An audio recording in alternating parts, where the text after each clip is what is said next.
আমরা যারা যারা অ্যাসিস্ট্যান্ট প্রফেসর হওয়ার স্বপ্ন দেখি তাদের জন্য কিন্তু পিএইচডি একটা খুব গুরুত্বপূর্ণ বিষয়। কারণ পিএইচডি করলে তবে আমাদের অ্যাসিস্ট্যান্ট প্রফেসর হওয়ার যে সুযোগটা সেই সুযোগটা কিন্তু আরও অনেকটা বেড়ে যায়, কারণ এপিআই স্কোরটা অনেকটা ইমপ্রুভ করে যায়। তাই আজকে এই ভিডিওতে তোমাদের এরকমই একটা ইনফরমেশন দিতে চলেছি, যেখানে আমাদের রাজ্যেই খুব গুরুত্বপূর্ণ এবং ইম্পর্টেন্ট একটা ইউনিভার্সিটি থেকে পিএইচডির নোটিফিকেশান বেরিয়ে গেছে। যে পিএইচডি নোটিফিকেশানে কিন্তু তোমাদের ইউনিভার্সিটিতে আর কোনো রকম পরীক্ষা দিতে হবে না, শুধুমাত্র ইন্টারভিউর ভিত্তিতে তোমাদেরকে নিয়োগ করা হবে বা পিএইচডিতে রিক্রুট করা হবে। এবার এখানে সায়েন্স, আর্টস, কমার্স এই তিনটে স্ট্রিমের যারা স্টুডেন্টরা রয়েছে তাদের প্রত্যেকের জন্যই কিন্তু এখানে ভ্যাকেন্সি বেরিয়েছে। তাই তোমাদেরকে বলবো, যারা যারা পিএইচডি করার জন্য স্বপ্ন দেখছো তাহলে অবশ্যই ভিডিওটা স্কিপ না করে পুরো ভিডিওটা শেষ পর্যন্ত দেখবে। কারণ এই নোটিফিকেশনে কবে থেকে ফর্ম ফিল আপ শুরু হবে, কোথায় ফর্ম ফিল আপ করতে হবে, ফর্ম ফিল আপের জন্য কী প্রসেস রয়েছে, কত টাকা লাগবে, সম্পূর্ণ ইনফরমেশনটা কিন্তু এই ভিডিওতে তোমাদেরকে আমি দেবো। তাই ভিডিওটা স্কিপ না করে শেষ পর্যন্ত দেখবে। আর সবাইকে বলবো যে এই ভিডিওটাকে শেয়ার করে দেবে সমস্ত বন্ধু বান্ধবদের সাথে যারা পিএইচডি করার স্বপ্ন দেখে। তো সবাইকে ওয়েলকাম জানাই আমাদের ইউটিউব চ্যানেল আড্ডা 24/7 বাংলার অফিসিয়াল ইউটিউব চ্যানেলে। আমি হলাম তোমাদের সৌভিক স্যার, যেখানে তুমি ইউজিসি নেট এবং আমাদের ওয়েস্ট বেঙ্গল সেট রিলেটেড বিভিন্ন ধরনের আপডেট কিন্তু টাইম টু টাইম তোমরা পেয়ে যাবে। তার জন্য কি করতে হবে, চ্যানেলটাকে সাবস্ক্রাইব করে বেল আইকন প্রেস করে রাখতে হবে। কারণ যখনই কোনো নোটিফিকেশন আসবে, সেটা ইউজিসি নেট এবং সেট বা অ্যাসিস্ট্যান্ট প্রফেসর রিলেটেড হোক, আমি সবার আগে তোমাদেরকে এই ভিডিও করে বা এই চ্যানেলে তোমাদেরকে পাঠিয়ে দেবো। চলো দেখা যাক তাহলে কি বলছে। আমাদের বিদ্যাসাগর বিশ্ববিদ্যালয় যেটা রয়েছে, বিদ্যাসাগর ইউনিভার্সিটি তোমরা সবাই চেনো হয়তো, যেটা মেদিনীপুরে রয়েছে, সেই ইউনিভার্সিটি থেকে আমাদের arts, commerce, science, arts, commerce এবং সায়েন্স এই তিনটে স্ট্রিমেই কিন্তু আমাদেরকে 2026 থেকে 27 বর্ষের জন্য কি করা হয়েছে, পিএইচডির জন্য কিন্তু নোটিফিকেশন বের করে দেওয়া হয়েছে। এই নোটিফিকেশনে কি বলা হচ্ছে, কবে ফর্ম ফিল আপ শুরু হচ্ছে, কিভাবে নিয়োগ করা হবে, সেটা এবার ওয়ান বাই ওয়ান আমরা দেখে নেব। চলো তাহলে প্রথম দেখে নেওয়া যাক আমাদের কি বলছে, কতগুলো সাবজেক্টের জন্য বেরিয়েছে। টোটাল সায়েন্স, আর্টস, কমার্স এই তিনটে স্ট্রিম মিলিয়ে 31টি বিষয়। টোটাল কতগুলো, আর্টস, সায়েন্স, কমার্স এই তিনটে মিলিয়ে কতগুলো, 31টি বিষয়ের জন্য কি বলছে রিক্রুটমেন্ট কিন্তু বেরিয়েছে। 31 সাবজেক্টসের জন্য বেরিয়েছে, যেখানে আর্টস, সায়েন্স এবং কমার্স কিন্তু তিনটেই তোমরা পেয়ে যাচ্ছ। আচ্ছা, এখানে ফর্ম ফিল আপ করার জন্য এলিজিবিলিটি কি লাগবে? এলিজিবিলিটি হচ্ছে তোমাকে নেট, গেট, সেট, সিট অথবা এমটেক এইগুলোর মধ্যে যে কোনো একটা তোমাকে পাস করতে হবে, যে কোনো একটা। তাহলে মনে রইলো কি থাকবে, নেট পাস করতে হবে অথবা গেট পাস করতে হবে, সেট পাস করতে হবে, সিট এক্সাম পাস করতে হবে বা এমটেক পাস করতে হবে। যে কোনো একটা এক্সাম তোমাকে পাস করে আসতে হবে, তবেই তুমি এই ফর্মটা ফিল আপ করতে পারবে। নেক্সট এখানে কি বলছে, নেক্সট বলছে আবেদনের শেষ তারিখ কবে, 17 জুলাই 2026। ডেটটা সবাই মেনশন করে রাখো, মার্ক করে রাখো যে 17 জুলাই 2026 হচ্ছে এই ফর্ম ফিল আপটার কিন্তু লাস্ট ডেট, 17 জুলাই 2026। এবং এর সাথে সাথে নির্বাচন পদ্ধতি কিভাবে হবে, শুধুমাত্র ইন্টারভিউ অনলি। আমি তোমাদেরকে আগেই বলেছিলাম যে আগে কি হতো, বিভিন্ন ইউনিভার্সিটিগুলো নিজেরা পরীক্ষা নিত, পরীক্ষা নেওয়ার পর পাশ করলে তারপর ইন্টারভিউ হতো। এই পরীক্ষাগুলোকে বলতো research entrance test, rate exam. কিন্তু এখন থেকে আর কোনো ইউনিভার্সিটি রিসার্চ এন্ট্রান্স টেস্ট বা রেট এক্সাম নেয় না। তারা কি করে, ডিরেক্টলি যে নেট বা সেট, এখানে সেট বলতে কিন্তু ওয়েস্ট বেঙ্গল সেটের কথা বলা হচ্ছে। নেট বা সেট যদি তুমি পাশ করে থাকো, তাহলে নেট বা সেটের যে নাম্বারটা, সেই নাম্বারের উপর ভিত্তি করে তুমি ফর্ম ফিল আপ করতে পারবে। এবং তোমার স্কোর যদি ভালো আসে, তাহলে তোমাকে কি করা হবে, ইন্টারভিউর জন্য ডাকা হবে। বা যারা যারাই ফিল আপ করে মোটামুটি সবাইকেই ডাকে। তারপর তোমার নেটের স্কোর এবং ইন্টারভিউর মার্কস এই পুরো দুটো বিশেষ বেসিসে কি হবে, মেরিট লিস্ট তৈরি করা হবে। তাহলে সবাই আশা করি বুঝতে পেরেছো কতগুলো সাবজেক্টে 31টা বিষয়, সায়েন্স, আর্টস, কমার্স তিনটে নিয়ে হচ্ছে। লাস্ট ডেট কবে, 17 জুলাই থেকে হচ্ছে লাস্ট ডেট। তার সাথে সাথে হচ্ছে তোমার নেট বা সেট কিন্তু তোমাকে কোয়ালিফাই করতে হবে, যে কোনো একটা থাকলেই হবে। এবং অনলি ইন্টারভিউ হবে, আর কোনো রকম কোনো কিছু হবে না। আচ্ছা, এখানে তোমাদেরকে বলে রাখি, ইন্টারভিউটা মূলত কিসের ওপর বেস করে হয়, তুমি যে টপিকের ওপর পিএইচডি করতে যাচ্ছ সেই টপিকের ওপর ইন্টারভিউ হয়। তোমাকে কি করতে হবে, তোমাকে একটা রিসার্চ প্রপোজাল বানিয়ে নিয়ে যেতে হবে। যে টপিকের ওপর তুমি রিসার্চ করবে সেই টপিকের একটা রিসার্চ প্রপোজাল তোমাকে নিয়ে যেতে হবে। এবং সেই টপিকটার রিসার্চ প্রপোজাল যখন তুমি জমা দেবে, সেই প্রপোজালের ওপর বেস করে কি হবে, তোমাকে প্রশ্ন করা হবে। এবং সেই প্রশ্নের উত্তরগুলো তুমি যদি ঠিকঠাক দিতে পারো, তাহলে তোমার সিলেকশন কিন্তু হয়ে যাবে। ঠিক আছে, তাহলে মনে রইলো এই বিষয়গুলো তোমাকে মাথায় রাখতে হবে। এবার বিষয়টা হচ্ছে কবে থেকে ফর্ম ফিল আপ শুরু হচ্ছে। তাহলে তার আগে আমরা আরো কয়েকটা বিষয় দেখে নেব। যে আমরা বললাম যে 31টা বিষয়, সেই বিষয়গুলো কোনগুলো, আর্টস এবং হিউম্যানিটিস। আর্টস এবং হিউম্যানিটিসের মধ্যে আদিবাসী স্টাডিজ রয়েছে, বেঙ্গলি রয়েছে, economics, English, Gandhian studies, Hindi, history, library and information science, philosophy, political science, Sanskrit, sociology, women study, এগুলো হচ্ছে আর্টস অ্যান্ড হিউম্যানিটিস থেকে এইসব সাবজেক্টগুলোর জন্য তোমার ভ্যাকেন্সি রয়েছে। আচ্ছা, কমার্স থেকে বাণিজ্য, কমার্স এবং ম্যানেজমেন্ট থেকে কমার্স এবং ম্যানেজমেন্ট, এই দুটো টপিকের ওপরই থাকে, দুটো টপিকের ওপর রয়েছে। এবং বিজ্ঞান, সায়েন্স এবং অ্যাপ্লাইড স্টাডিজ থেকে যদি তোমরা দেখো, anthropology, biomedical, laboratory science, management, বটানি, chemistry, computer science, electronics, environmental studies, fisheries science, geography, life science, mathematics, microbiology, physics, psychology, physiology, remote sensing, GIS, zoology, এতগুলো সাবজেক্ট কিন্তু সায়েন্স থেকে রয়েছে। তাহলে বোঝা গেল, তাহলে আর্টস, কমার্স এবং সায়েন্স তিনটে থেকে 31টা যে বিষয় রয়েছে, সেই বিষয়গুলো কোন কোনগুলো তোমরা বুঝতে পেরেছো। এবার তোমরা তোমাদের স্ট্রিম অনুযায়ী কোন সাবজেক্ট তোমাদের সেটা তোমরা দেখে নাও, এবং সেই অনুযায়ী সেই সাবজেক্ট যদি অ্যাভেলেবেল থাকে তাহলে তার জন্য তুমি অ্যাপ্লাই করা স্টার্ট করে দাও। অবশ্যই তার আগে তোমাকে নেট বা সেট কিন্তু কোয়ালিফাই থাকতে হবে। নেট বা সেট কোয়ালিফাই না থাকলে কিন্তু তুমি অ্যাপ্লাই করতে পারবে না। তোমাকে নেট বা সেট কি করতে হবে, কোয়ালিফাই রাখতে হবে। হয় নেট বা ওয়েস্ট বেঙ্গল সেট, দুটোর মধ্যে যে কোনো একটা কোয়ালিফাই করতে হবে। এবং এই সাবজেক্টগুলোর মধ্যে যদি দেখো তোমার নিজের সাবজেক্ট রয়েছে, তাহলেই তুমি কি করতে পারবে, অ্যাপ্লাই করতে পারবে। ঠিক আছে, এইবার তুমি দেখে নাও যে তাহলে তোমাকে কোন কোন এক্সামগুলো অবশ্যই কোয়ালিফাই করতে হবে।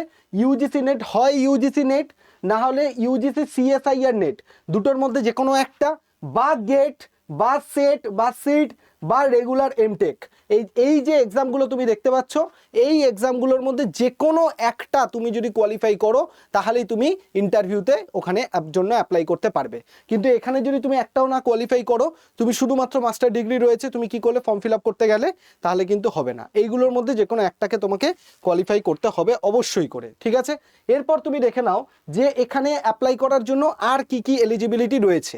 আর এলিজিবিলিটির মধ্যে যদি ডিগ্রি তুমি দেখো, তাহলে 1 বছর বা 2 বছরের মাস্টার ডিগ্রি থাকতে হবে। তুমি দেখবে যারা 3 বছরের গ্র্যাজুয়েশন করে তাদের 2 বছরের মাস্টার ডিগ্রি করতে হয়, যারা 4 বছরের গ্র্যাজুয়েশন করে তাদের 1 বছরের জন্য মাস্টার ডিগ্রি করতে হয়। তাই জন্য এখানে লিখেছে 1 বছর বা 2 বছরের মাস্টার ডিগ্রি।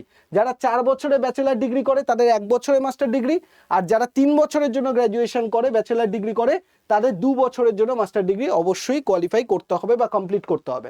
মিনিমাম মাস্টার ডিগ্রিতে 55% নাম্বার থাকতে হবে। কত? মিনিমাম মাস্টার ডিগ্রিতে 55% রাখতে হবে। আর যারা এসসি, এসটি, ওবিসি, পিডাব্লিউডির মধ্যে রয়েছে তাদের 50% নাম্বার থাকতে হবে। তাদের কত থাকতে হবে?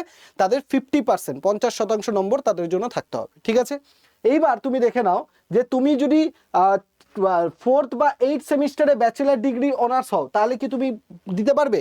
এখন তোমাদের মনে রাখতে হবে যারা গ্র্যাজুয়েশনে রয়েছে, গ্র্যাজুয়েশনের লাস্ট সেমিস্টারে কিন্তু ইউজিসি নেট পরীক্ষা দেওয়া যায়। ঠিক আছে, গ্র্যাজুয়েশন এখন টোটাল কটা সেমিস্টার? 4 বছরে 2টো করে সেমিস্টার, মানে 8টা সেমিস্টার। তাহলে 8 নম্বর সেমিস্টারে তুমি কিন্তু ইউজিসি নেট পরীক্ষা দিতে পারবে। এবার ধরো বাই চান্স তোমার ইউজিসি নেট এক্সাম গ্র্যাজুয়েশনে থাকাকালীন ক্লিয়ার হয়ে গেল, তাহলে তুমি কি করতে পারবে? তাহলেও তুমি পিএইচডির জন্য অ্যাপ্লাই করতে পারবে। এটা ভালো করে শুনে রাখো, যারা গ্র্যাজুয়েশনে রয়েছে, গ্র্যাজুয়েশনে থাকাকালীন যারা 4 নম্বর বছরে মানে 8 নম্বর সেমিস্টারে যারা নেট ক্লিয়ার করে ফেলবে, তারা কিন্তু এই পিএইচডির ফর্মটাকে, তাদের মাস্টার ডিগ্রি যদি তারা নাও করতে চায়, নাও করতে পারে, তারা ডিরেক্টলি পিএইচডির জন্য অ্যাডমিশন কিন্তু নিতে পারে। ঠিক আছে, সেক্ষেত্রে তাদের গ্র্যাজুয়েশনে মিনিমাম 75% নাম্বার থাকতে হবে। আর যারা ধরো তোমার এসসি, এসটি, ওবিসি, পিডাব্লিউডি রয়েছে, তাদের 75% থেকে সমতুল্য গ্রেড বা 75% ইকুইভ্যালেন্ট গ্রেড ন্যূনতম কিন্তু তাদের থাকতে হবে। মানে এসসি, এসটিতেও ক্ষেত্রেও 75% নম্বরই রয়েছে, আলাদা করে কোনো রকম ছাড় কিন্তু নেই। ঠিক আছে, তাহলে এই গেল মোটামুটি ব্যাপার। তাহলে আমি একটু সহজ করে তোমাদেরকে বলে রাখি, যারা মাস্টার ডিগ্রি করেছো, ধরো গ্র্যাজুয়েশন 3 বছর, তাদের 2 বছরের মাস্টার ডিগ্রি হতে হবে। আর 2 বছরের মাস্টার ডিগ্রিতে 55% মিনিমাম নাম্বার, আর রিজার্ভ ক্যাটাগরি হলে 50% নাম্বার থাকতে হবে। যারা 4 বছরে গ্র্যাজুয়েশন করেছো তাদের 1 বছরের মাস্টার ডিগ্রি থাকতে হবে, সেখানেও 50% মাস্টার ডিগ্রিতে নাম্বার, বা 55% জেনারেল ক্যাটাগরি, আর রিজার্ভ হলে 50% নাম্বার থাকতে হবে। আর যারা গ্র্যাজুয়েশনে রয়েছে 8 নম্বর সেমিস্টারে, তারা যদি মনে করো ফর্ম ফিল আপ করবে, তাদের যদি নেট ক্লিয়ার হয়ে গিয়ে থাকে তাহলেও তারা করতে পারবে, তবে গ্র্যাজুয়েশনে তাদের 75% মিনিমাম নাম্বার কিন্তু তাদের থাকতে হবে। ঠিক আছে, এবার অনেকের মধ্যে প্রশ্ন থাকে যে স্যার আমি তো লাস্ট সেমিস্টারে রয়েছি, দেখা গেল অনেকে মাস্টার্সের লাস্ট সেমিস্টারে আছে, ঠিক আছে, বা গ্র্যাজুয়েশনের লাস্ট সেমিস্টারে আছে, নেট ক্লিয়ার হয়ে গেছে, কিন্তু তারা কি অ্যাপ্লাই করতে পারবে? এই প্রশ্নটাও অনেকের মধ্যে আসে, সেই প্রশ্নের উত্তরও তোমাদেরকে দেবো, অবশ্যই শেষ অবধি ভিডিওটা দেখো। তাহলে কি বলছে, প্রথম তাহলে আমাদের শুরু হচ্ছে কি 29শে জুন 2026 থেকে আমাদের নোটিফিকেশনটা এসছে। তাহলে অফিসিয়াল নোটিফিকেশন কবে এসছে? 29শে জুন 2026, এবং এই নোটিফিকেশন অনুযায়ী ফর্ম ফিল আপ করা স্টার্ট হবে কবে? 3rd জুলাই 2026। কবে? 3 জুলাই 2026 থেকে আমাদের অনলাইন পোর্টালের মাধ্যমে ফর্ম ফিল আপ করা স্টার্ট হবে এবং ফর্ম ফিল আপ চলবে কতদিন, 17 জুলাই 2026 অবধি কিন্তু ফর্ম ফিল আপ তোমাদের চলবে। তাই ডেটটা কিন্তু অবশ্যই সবাই মাথায় রাখবে, কারণ ডেট পেরিয়ে গেলে কোনো কিছুই আর কাজ হবে না। তাই ডেটটা মাথায় রাখবে, কবে থেকে শুরু হচ্ছে 3 জুলাই থেকে, শেষ হবে কবে 17 জুলাই অবধি কিন্তু তোমার পুরো ফর্ম ফিল আপটা চলবে, এটা মাথায় রাখতে হবে। নেক্সট তুমি দেখে নাও এই যে এবার ফর্ম ফিল আপ করতে তোমার কত টাকা লাগছে। তাহলে ফর্ম ফিল আপ করতে যদি তুমি জেনারেল ক্যাটাগরি হও 1000 টাকা, আর যদি SC ST OBCর মধ্যে হও তাহলে তোমার 700 টাকা লাগবে, ঠিক আছে। শুধুমাত্র অনলাইনেই পেমেন্ট করতে হবে, অফলাইনে কোনো পেমেন্ট নেই, তোমাকে পুরোটাই পোর্টালের মাধ্যমে অনলাইনেই পেমেন্ট করার ব্যবস্থা করতে হবে বা অনলাইনে পেমেন্ট করতে হবে। এবার আবেদন পদ্ধতি কি বলছে, ফিল পার্সোনাল একাডেমিক ডিটেলস, তোমার মাধ্যমিক উচ্চ মাধ্যমিক যা যা চাইবে ডিটেলস, সমস্ত গ্র্যাজুয়েশন পোস্ট গ্র্যাজুয়েশন যা যা ডিটেলস রয়েছে, ইউজিসি নেট বা ওয়েস্ট বেঙ্গল সেট যা যা ডিটেলস চাইবে সমস্ত কিছু তোমাকে এখানে ফিল আপ করতে হবে।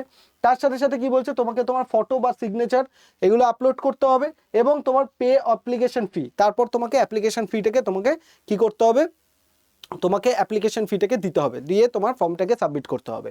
এটা হবে কোথায়, ওয়েস্ট বেঙ্গলের দেখবে বিদ্যাসাগর ইউনিভার্সিটির যে অফিসিয়াল ওয়েবসাইট রয়েছে সেই ওয়েবসাইটেই কিন্তু এই ফর্ম ফিল আপটা হবে, ঠিক আছে। তাহলে অবশ্যই তোমার যে ডিটেলস সেগুলো দেবে, ছবি স্বাক্ষর মানে তোমার ফটো সিগনেচার আপলোড করবে, তারপর তোমার কি হচ্ছে পেমেন্ট যে অ্যাপ্লিকেশন ফিসটা সেটা তুমি দিয়ে দেবে, ঠিক আছে। নেক্সট এবার দেখো, এবার যেটা তোমাদেরকে বলবো যে জরুরি নিয়মাবলী যেগুলো লাস্ট আমি বলবো, যেগুলো অবশ্যই তোমাদের মাথায় রাখতে হবে, সেগুলো কি, সেগুলো হচ্ছে বর্তমানে কোনো ফুল টাইম কোর্সে পিএইচডি যুক্ত থাকলে আবেদন করা যাবে না। এরকম অনেকে রয়েছে যে অন্য ইউনিভার্সিটিতে ফুল টাইম পিএইচডি করছে, সে হয়তো সেখান থেকে চেঞ্জ করে অন্য জায়গায় বিদ্যাসাগরে হয়তো যেতে চায়, তাই জন্য ফর্ম ফিল আপ করে দিল, সেটা কিন্তু হবে না। তুমি ধরো ক্যালকাটা ইউনিভার্সিটিতে ফুল টাইম পিএইচডি করছো, তুমি এবার ওখানে গিয়ে ফর্ম ফিল আপ করে ফেললে, তা কিন্তু হবে না, ঠিক আছে। তুমি ফুল টাইম পিএইচডি হোল্ডার হলে তাহলে তুমি ফিল আপ করতে পারবে না। চূড়ান্ত সেমিস্টার, এটা মাথায় রাখো, চূড়ান্ত বা ফাইনাল সেমিস্টারের ছাত্রছাত্রীরা আবেদন করতে পারবেন, তাহলে এটা মাথায় রাখতে হবে। যারা ফাইনাল সেমিস্টারে রয়েছে মানে মাস্টার ডিগ্রির ফাইনাল সেমিস্টারে 4th সেমিস্টারে যারা রয়েছে তারাও কিন্তু এই মানে ফর্মটাকে অবশ্যই তোমরা ফিল আপ করতে পারবে, সেটা গ্র্যাজুয়েশনের ফাইনাল সেমিস্টার হোক বা মাস্টার ডিগ্রির ফাইনাল সেমিস্টার হোক, তুমি অবশ্যই নেট ক্লিয়ার হয়ে গেলে ফর্মটা ফিল আপ করতে পারবে। কিন্তু এখানে একটা ব্যাপার আছে, তবে ভর্তির সময় ন্যূনতম যোগ্যতা প্রমাণ করতে হবে, ঠিক আছে। তার মানে ধরো তুমি ইন্টারভিউ দিলে, ইন্টারভিউ দিয়ে তুমি কোয়ালিফাই হয়ে গেলে, এবার কোয়ালিফাই যখন তোমার হয়ে গেল তাহলে তোমাকে তোমার যে ন্যূনতম যোগ্যতা, মাস্টার ডিগ্রিতে 55% নাম্বার, গ্র্যাজুয়েশনে 75% নাম্বার, মানে যারা গ্র্যাজুয়েশনে রয়েছে তাদের 75%, যারা মাস্টার ডিগ্রি দিয়ে অ্যাপ্লাই করছো তাদের 55% নাম্বার, এই নাম্বারটা যেন তোমার থাকে সেইটাকে তোমাকে এখানে কি করতে হবে, প্রুভ করতে হবে, ঠিক আছে। মানে এরকম নয় ধরো তুমি এখন অ্যাপ্লাই করে দিলে, গ্র্যাজুয়েশনের 8th সেমিস্টারে রয়েছে, নেট ক্লিয়ার অ্যাপ্লাই করে দিলে, এবার অ্যাপ্লাই করে তোমার নামও উঠে গেল, কিন্তু দেখা গেল গ্র্যাজুয়েশনে যখন তুমি পাস করলে তোমার পুরোটা 75% নাম্বার হচ্ছে না, তখন কিন্তু এটা কমপ্লিট হবে না, ঠিক আছে, তখন বাতিল হয়ে যাবে। তো এটা মাথায় রাখতে হবে। ন্যূনতম যোগ্যতা পূরণে ব্যর্থ হলে আবেদনপত্র সরাসরি বাতিল বলে গণ্য হবে। তুমি যদি তোমার ন্যূনতম যোগ্যতা প্রমাণ করতে না পারো তাহলে তোমার যে অ্যাপ্লিকেশন প্রসেস সেটা পুরোপুরি রিজেক্টেড হয়ে যাবে। এবার বলছে নির্বাচন প্রক্রিয়া শুধুমাত্র বিশ্ববিদ্যালয়ে নেওয়া ইন্টারভিউয়ের মাধ্যমে সম্পন্ন হবে। তাহলে ইউনিভার্সিটি যে ইন্টারভিউ নেবে সেই ইন্টারভিউর মাধ্যমেই ফাইনালি ঠিক করা হবে কে অ্যাডমিশন পাবে আর কে অ্যাডমিশন পাবে না। তাই শুধুমাত্র ইন্টারভিউর মাধ্যমেই হবে, কোনো রকম আর কোনো লিখিত পরীক্ষা বা এসবের ব্যাপার কিন্তু এখানে থাকছে না। এবার যদি তোমাদেরকে আমি অফিসিয়াল নোটিফিকেশনটা দেখিয়ে দিই, এইটা হচ্ছে আমাদের অফিসিয়াল নোটিফিকেশনটা, তোমরা দেখতে পাচ্ছ বিদ্যাসাগর ইউনিভার্সিটি থেকে এসছে 29/6/2026 এসছে এটা, ঠিক আছে। Admission into PhD program 2026-27 arts commerce and science, ঠিক আছে। আমি যা যা বললাম পুরোটাই এখানে লেখা রয়েছে। 3/7/2026 থেকে ফর্ম ফিল আপ শুরু হচ্ছে, 17/7/2026 পর্যন্ত আমাদের ফর্ম ফিল আপ চলবে, ঠিক আছে। এলিজিবিলিটি ক্রাইটেরিয়া থেকে শুরু করে প্রত্যেকটা জিনিস আমি তোমাদেরকে ডিটেলে বলে দিয়েছি। তোমরা যদি এই নোটিফিকেশনটা পেতে চাও তোমরা একটা কাজ করতে পারো, এই নোটিফিকেশনটা যদি তোমরা ডিটেলে পেতে চাও তাহলে আমাদের যে হোয়াটসঅ্যাপ নাম্বার রয়েছে 8583890659, এই নাম্বারে জাস্ট তুমি একটা কি করো, নেট সেট লিখে একটা হোয়াটসঅ্যাপ করো, নেট অর সেট, ঠিক আছে। কি করবে, নেট অথবা সেট লিখে তুমি একটা কি করবে, তুমি একটা হোয়াটসঅ্যাপ করবে, নেট বা সেট লিখে তুমি হোয়াটসঅ্যাপ করবে। আমি আমাদের ডেডিকেটেড হোয়াটসঅ্যাপ গ্রুপে তোমাকে জয়েন করিয়ে দেবো। এই গ্রুপেই আমি তোমাদেরকে এই নোটিফিকেশনটা ডিটেলে দিয়ে দেবো। আর তার সাথে সাথে যারা মনে করছো যে নেট তোমার ক্লিয়ার হয়নি এখনো পর্যন্ত, নেটের জন্য প্রিপারেশন করবো নেট সেটের জন্য, তাহলেও তুমি হোয়াটসঅ্যাপ গ্রুপে জয়েন করে যেতে পারো। এখানে আমি ডিটেলে তোমাদেরকে কিভাবে আমি প্রিপারেশন করাই, কবে থেকে নতুন ব্যাচ শুরু হচ্ছে, সম্পূর্ণ ডিটেলস আমি তোমাদেরকে এখানে জানিয়ে দেবো। তাই জন্য অবশ্যই হোয়াটসঅ্যাপ গ্রুপটা জয়েন করে যাও। তাছাড়া এর সাথে সাথে তুমি কোথায় পিএইচডির অ্যাডমিশন বেরোচ্ছে, অ্যাসিস্ট্যান্ট প্রফেসর ইন্টারভিউ কোথায় হচ্ছে, সম্পূর্ণ আপডেট কিন্তু তুমি এই হোয়াটসঅ্যাপ গ্রুপটা পেয়ে যাবে। তার জন্য সবাইকে বলবো এই হোয়াটসঅ্যাপ গ্রুপটা জয়েন হতে কিন্তু কেউ ভুলো না, ফোন করবে না, শুধুমাত্র এই নাম্বারে নেট সেট লিখে হোয়াটসঅ্যাপ করবে, আমি আমাদের হোয়াটসঅ্যাপ গ্রুপে তোমাকে জয়েন করিয়ে দেবো। সবাই ভালো থেকো, সুস্থ থেকো, এবং তোমার যদি কোনো রকম কোনো মতামত থাকে বা কিছু জানার থাকে এই ভিডিওর কমেন্ট সেকশনে লিখে দেবে, আমি সেটা দেখে তার উত্তর দিয়ে কোনো ভিডিও বানিয়ে দেবো বা সেখানে তার রিপ্লাই করে দেবো, ঠিক আছে? তো যারা যারা পিএইচডির জন্য চেষ্টা করতে চাইছো অবশ্যই এখানে অ্যাপ্লাই করতে পারো, নেট সেট যদি তোমার ক্লিয়ার থেকে থাকে। আর নেট সেট যদি ক্লিয়ার না হয়, ডিসেম্বরে আবারও পরীক্ষা আসছে, তো আমরা প্রিপারেশন করাচ্ছি পেপার 1 প্লাস পেপার 2, তুমি ডিটেলে এখান থেকে প্রিপারেশন করে নাও, নেট সেটটা ক্লিয়ার করে নাও, তাহলে সেকেন্ডবার যখন কোনো অপরচুনিটি আসবে তোমার মিস হবে না, তুমি কি করবে সেখানে অ্যাপ্লাই করে দিতে পারবে। তাই সবাই অবশ্যই করে নেট সেটটাকে আগে ক্লিয়ার করে নেওয়ার চেষ্টা করো, ঠিক আছে? তো সবাই খুব ভালো থাকো, সুস্থ থাকো, ভিডিওটা পারলে শেয়ার করে দেবে সমস্ত বন্ধু বান্ধবদের সাথে, এবং কোনো রকম কোনো মতামত থাকলে কমেন্ট করবে। সবাই ভালো থাকো, থ্যাংক ইউ সবাইকে।